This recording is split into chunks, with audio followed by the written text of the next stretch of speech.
乡亲啊，这段时间以来，台北股市一直拼起哩，劳工的退休基金嘛对咧好康。讲今年前8个月所投资的股票大赚1876亿，明年每一个劳工会当分红16000块，是有史以来分上多一届。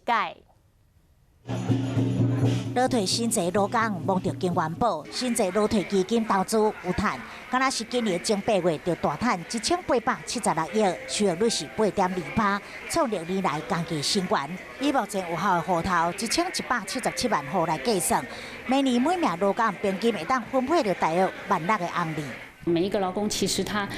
会提早进来的时间点是不一样的，所以他当然对这个基金的贡献度是不同的。高薪的劳工他每个月提早进来的金额也会比较多，所以当然他对于所谓的基金的投资运用的贡献度也会比较大，所以当然在分配上就会变成是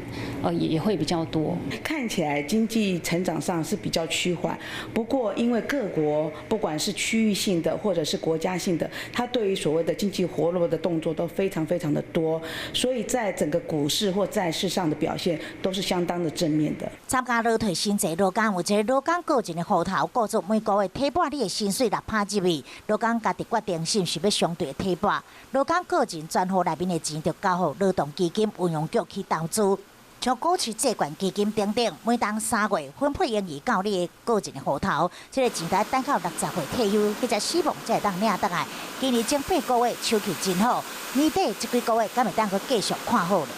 我想这是很可以期待的。